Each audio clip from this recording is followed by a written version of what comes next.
আসসালামু আলাইকুম রহমতুল্লাহি ওয়া বারাকাতুহু। সম্মানিত দর্শক, নিয়তির অমোঘ নিয়মে ডক্টর মোহাম্মদ ইউনূস সরকারের ১৭ মাসের যে অধ্যায়, এটির পরিসমাপ্তি ঘটেছে। জনগণ বিদ্রোহ করেনি, বিপ্লব করেনি, তাকে ক্ষমতা থেকে টেনে হেসড়ে নামানোর জন্য রাজপথে কোনো আন্দোলন হয়নি। তাহলে তিনি কেন গেলেন? তিনি কি ইচ্ছা করে গিয়েছেন? প্রশ্নই আসে না। অন্যদিকে তিনি এবং তার যারা লোকজন, তারা থাকতে চেয়েছেন। মনের যে লক্ষ্য এবং উদ্দেশ্য ছিল অনন্তকাল থাকার, স্বয়ং ডক্টর মোহাম্মদ ইউনূস বলেছিলেন তিনি ৫ বছর থাকতে চান, এই কথা, বা তিনি যেন ৫ বছর থাকেন এই কথা জনগণ বলছে। কেউ কেউ ৫০ বছর থাকার কথাও বলছে। তার এই সরকারটির নাম ছিল অন্তর্বর্তীকালীন সরকার। দেশি বিদেশি বিভিন্ন সংবাদ মাধ্যমে তিনি সাক্ষাৎকার দিয়ে বলছেন তার কোন নির্দিষ্ট সময়সীমা নেই। এগুলো নিয়ে আমরা যারা সংবাদ মাধ্যমে কথা বলতাম, আমরা যারা বলতাম যে তিনি যাবেন না, যেতে চান না, কেউ ক্ষমতা ছেড়ে যেতে চায় না, তখন অনেকে পেউ, পু, ভু, ভা এ সমস্ত শব্দ করত। অনেকে বলার চেষ্টা করত যে ডক্টর মোহাম্মদ ইউনূস তার নির্দিষ্ট সময় ক্ষমতা ছেড়ে নির্বাচন অনুষ্ঠান করে তারপর তিনি চলে যাবেন। ভালো কথা। তো আপাত দৃষ্টিতে মনে হচ্ছে তিনি চলে গেছেন, বা তিনি একেবারে নির্দিষ্ট সময় তার কমিটমেন্ট রক্ষা করে চলে গেছেন, এবং আমরা যারা তার চলে যাওয়ার ব্যাপারে কথাবার্তা বলেছি, আমরা আসলে ভুল বলেছি। বাস্তবে কি তাই? মোটেও নয়। বাস্তবতা হলো যে এই বাংলাদেশে ডক্টর মোহাম্মদ ইউনূস যখন এলেন, তখন আকাশ, বাতাস, চন্দ্র, সূর্য, গ্রহ, নক্ষত্র, তারকা কেবল ইউনূস, ইউনূস, ইউনূস। হুজুররা ওয়াজ করেন তিনি আল্লাহ কর্তৃক মনোনীত, তার বিরোধিতা করা যাবে না। হুজুররা তার জন্য দোয়া করেন, তাকে ১০০ বছর ক্ষমতায় রাখার জন্য মাঠে ময়দানে আওয়াজ। তিনি নামাজ পড়তে ঈদের ময়দানে যান, সেখানে অসংখ্য মানুষ দাঁড় করিয়ে ছাড়, যাবেন না, যাবেন না, যাবেন না। তিনি চাঁদের হাসি দিয়ে বলেন যে দোয়া করবেন।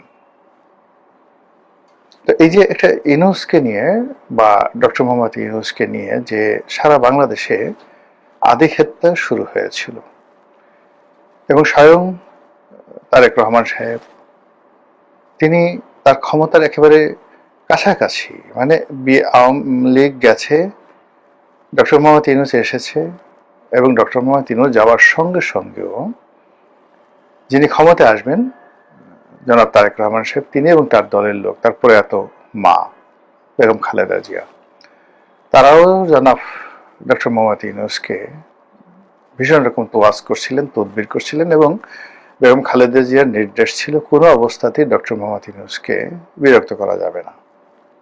আমি নিজে ব্যক্তিগতভাবে সমালোচনা করেছি, কিন্তু তার প্রাপ্য সম্মান, তার যারা লোকজন রয়েছেন তাদেরকে সমীহ করে কথা বলা এবং কৃতজ্ঞতা প্রকাশ করা, এটা আমি সবসময় বজায় রেখেছি এবং আগামী দিনগুলোতে বজায় রাখবো। কারণ কি?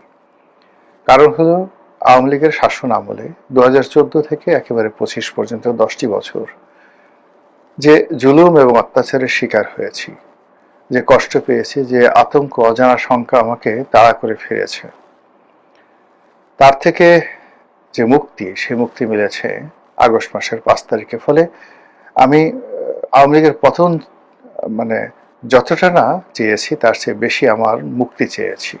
তো আমাকে আল্লাহ সেই মুক্তি দিয়েছে, যে ওছিলায় আমার মুক্তি ঘটেছে। আমি সারাটা জীবন তাদের প্রতি কৃতজ্ঞ থাকব।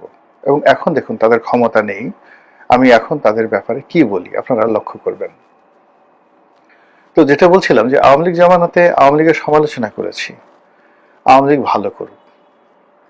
এর কারণ হলো যে আমি তো ২০১৪ সন থেকে আওয়ামী লীগের সঙ্গে ছিলাম না, কোনো রাজনৈতিক দলেই ছিলাম না, নির্বাচন করিনি।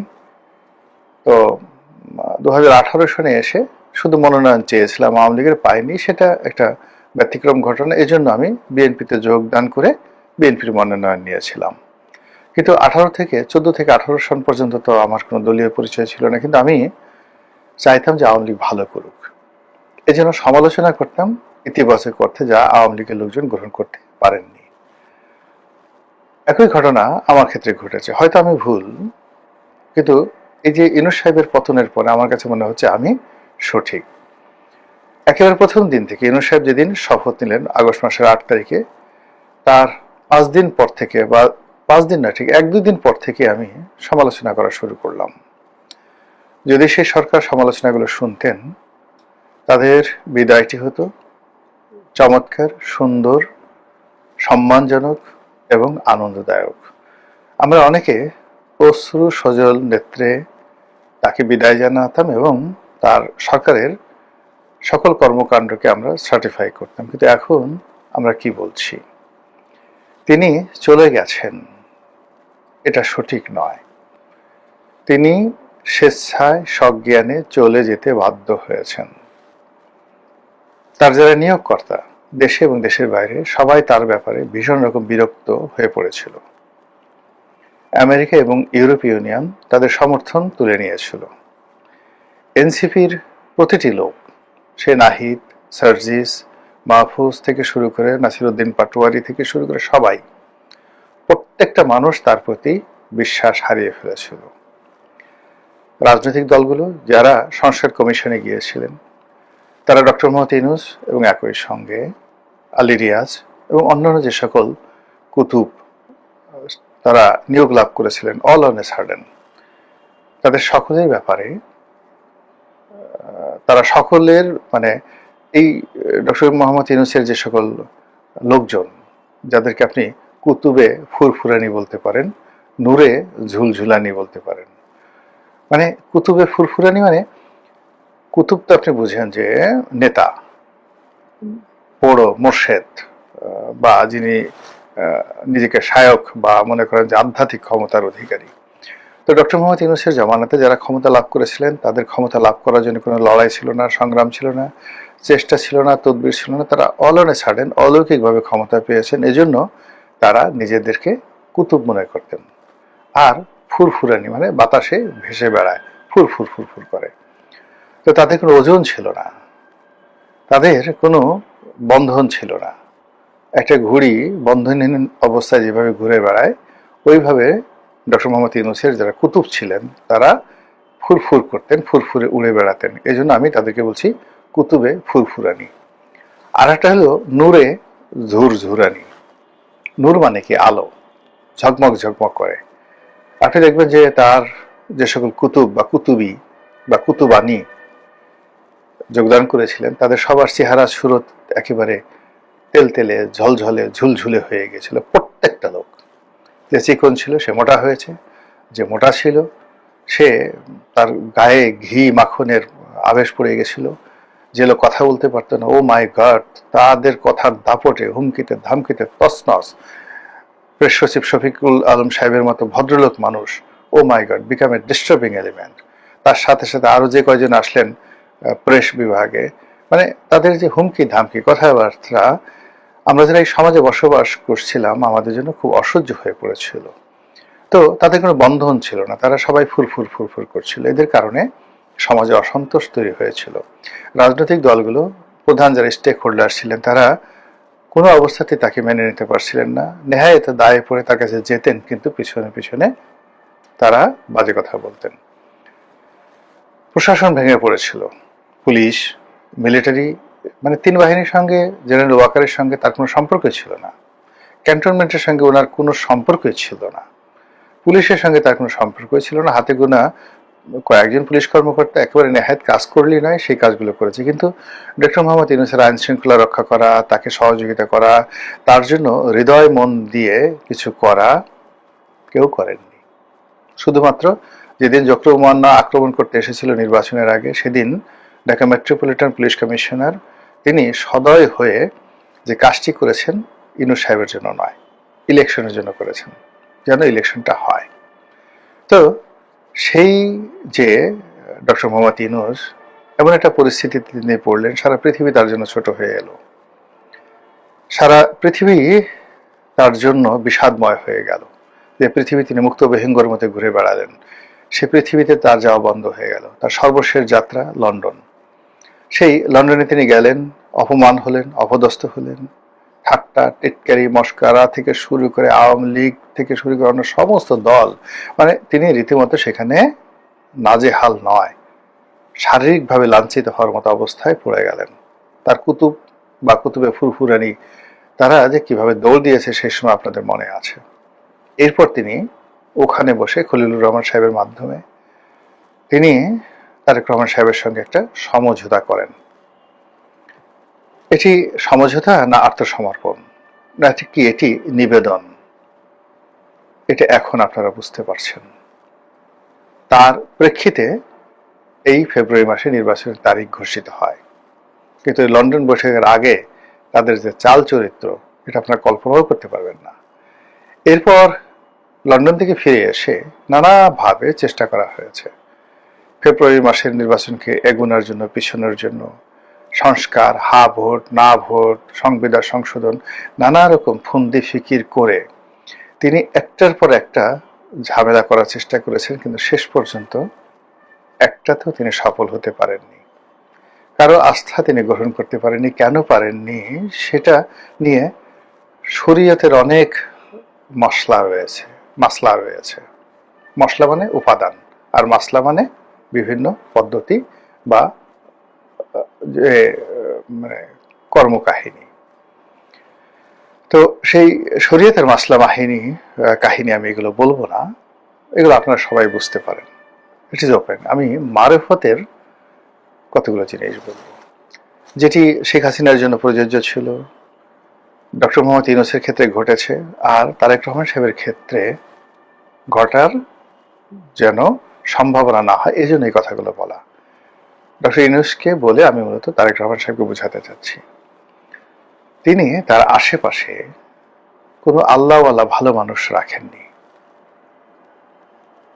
একমাত্র তার যে ধর্ম উপদেষ্টা, যে ভদ্রলোক, তিনি সরকারের অঙ্গ ছিলেন না, তার আমল একিন কর্ম এটি ভালো ছিল।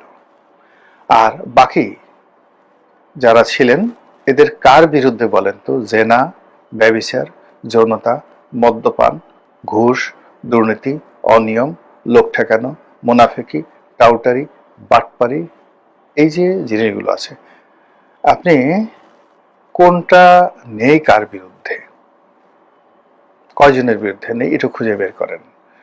ফলে রাষ্ট্র ক্ষমতায় যারা বসবেন তাদের আশেপাশে এমন ভালো মানুষ থাকবে যাদেরকে আরশ আজিম থেকে আল্লাহ রাব্বুল আলামিন ছায়া প্রদান করেন। যারা কোনো গাছের তলে বসলে সে গাছ ছায়া বিতরণ করে, বাতাস সে গাছের সেই ডালপালা দোলাতে থাকে।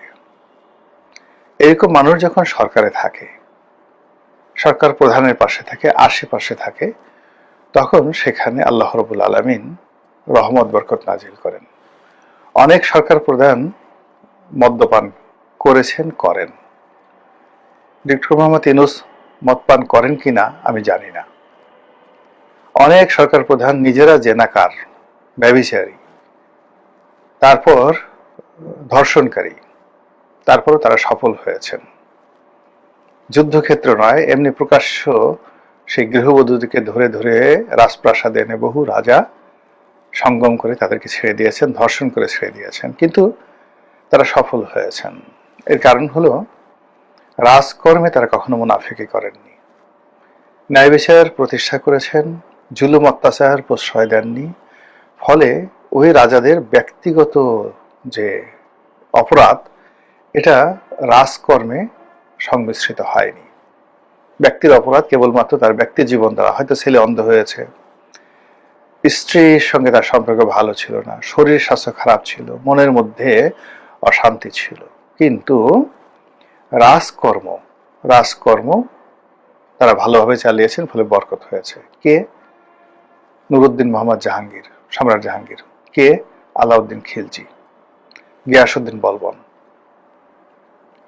এদের যে রাজকর্মে উৎপত্তি, তারা ওলি আল্লাহ, গাউস কুতুব, পীর মাশায়েখ, তাদেরকে সম্মান করতেন, মর্যাদা দিতেন। তারপর ভালো মানুষদেরকে আশেপাশে রাখতেন এবং কোনো অবস্থাতে ব্যক্তিগত ক্রোধ, ক্ষোভ, লালসা দিয়ে রাজকর্ম সিংহাসনে বসে ওটা পরিচালিত করতেন না। 17 মাসে ডক্টর মোহাম্মদ ইউনূসের নেতৃত্বে পুরো রাষ্ট্রের চরিত্র পাল্টে গেছে। সেটা মবের মাধ্যমে বলেন, 32 নম্বর ভাঙচুরের মাধ্যমে বলেন, আওয়ামী লীগের মন্ত্রী এমপিদেরকে জুতো মারা, কোর্ট কাছারিতে প্রকাশ্য কোর্টে হ্যান্ডকাপ পরা অবস্থায় মব সৃষ্টি করে দেশের রাজনৈতিক নেতাদেরকে, প্রতিষ্ঠিত রাজনৈতিক নেতাদেরকে, সম্মানিত রাজনৈতিক নেতাদেরকে জুতো পেটা করা, লাথি মারা, অন্ডকোষ ফাটিয়ে ফেলা, এই কাজগুলো এই গত 17 মাসে হয়েছে। কোনো রিজন নেই, আল্লাহর গজব নাজিল হয়েছে এই সকল কর্মকাণ্ডের কারণে। অতীতে বহু যুদ্ধ হয়েছে, বহু ধর্ষণকারীকে ধরা হয়েছে, কিন্তু রাষ্ট্র যেই মুহূর্তে তাকে আশ্রয় দিয়েছে, সর্বশক্তি দিয়ে ধর্ষণকারীকে রক্ষা করার জন্য যুদ্ধ পর্যন্ত করা হয়েছে। এটা হলো রাষ্ট্রের শক্তি।